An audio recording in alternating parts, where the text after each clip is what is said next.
Let me guess. You've been watching a bunch of LEGO stop motions from people like NetBricks and Alexander Studios, and you're thinking, I can do that.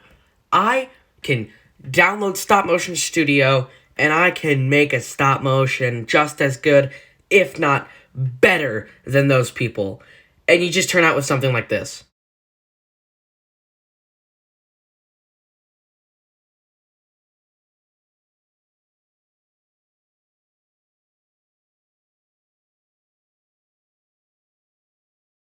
Yeah, that wasn't very good, was it?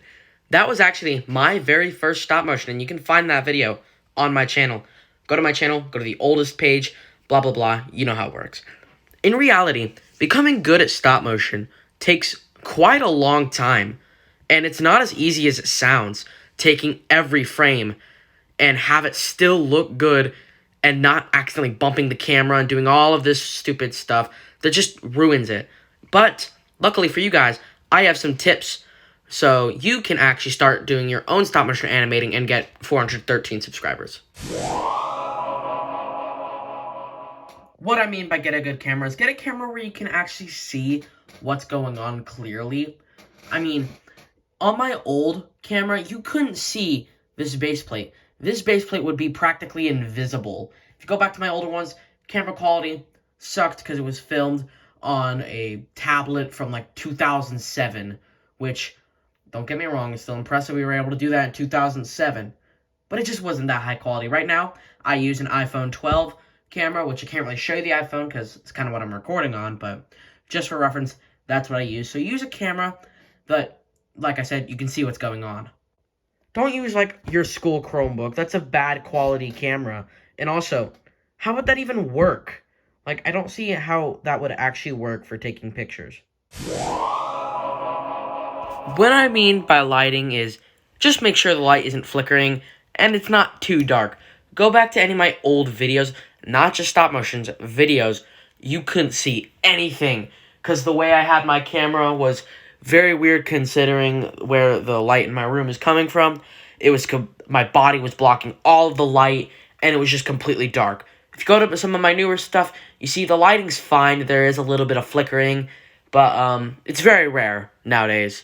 So just make sure lighting is good. You don't have to get any fancy lamps like you see a lot of other people do. Just make sure your light isn't flickering and you're pretty much good. This is something I struggled with in the beginning. Adding audio doesn't have to be difficult. In reality, all you really need to do is just open up iMovie and use some of their preset audios or import some audio from YouTube, and I'll show you how to do that in a second. But it adds a lot to your stop motion. Like, just take a look at this.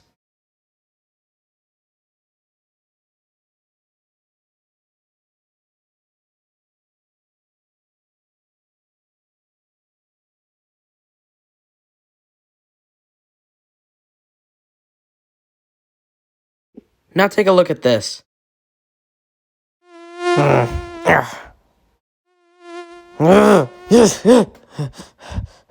Yeah, I'm like,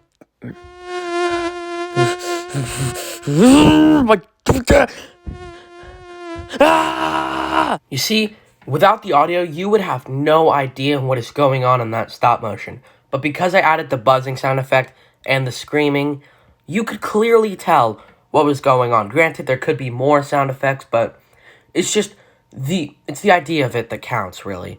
And I'll show you how to import audio from YouTube here in a second. But like I said, you could just use preset assets. So, to import audio from YouTube, all you really need to do is screen record the audio that you want. Let's say I want this sound effect. Finish screen recording and bring it to iMovie. Bring it in to your thing that you want to add audio to. Then just go to video and add that video in. And then what you're going to want to do is you're going to want to cut around all the parts of the audio that you don't need. Only the part that you need is what you should have. And so then what you're going to want to do is you're going to want to detach the audio, which there should be a button to detach the audio right there. And then drag it to where you want it to be, and then you're done. Stop whatever you're doing right now and go down to Walmart and pick up this. This is mounting putty from the Gorilla Company. Or you could find some Elmer's sticky tack. Just know that mounting putty and sticky tack do the exact same thing. And so I have a little bit of it right here. And you may be wondering, why can't I just use Play-Doh? Oh, okay. Well, look at this minifigure. If I attach the sticky tack to him, he can stick to my wall. Now, I don't know if you see this, but it can hold up to 2 pounds, which, that could hold up my phone, 2 of my phone. I actually tried. This, oh, I made a mark on my paper, dang it. Okay, whatever. This little tack can hold up my phone. I'm not joking. And also, if you take a look at this, you pop the arm off, grab just a little bit of sticky tack.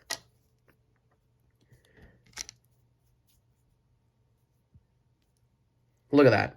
You can give your figure so much more movement just with sticky tack. Like, I've only recently been doing this, but you can do so much. And the reason this is better than Play-Doh is because while there is residue, it's easy to take off.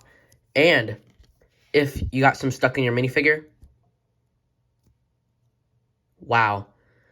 And honestly, when I bought this a couple days ago, if you're following my Instagram, you should, by the way.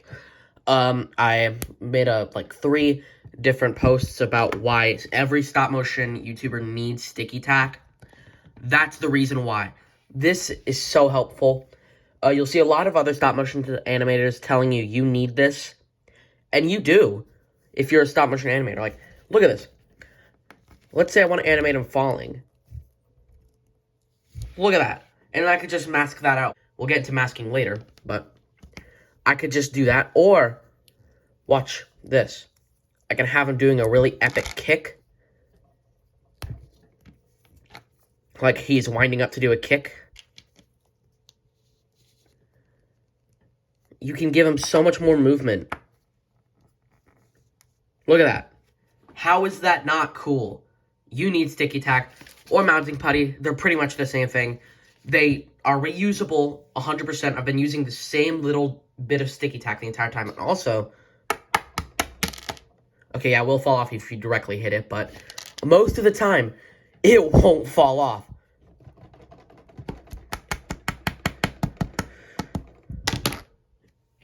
It hasn't fallen off. This is too overpowered. You need this.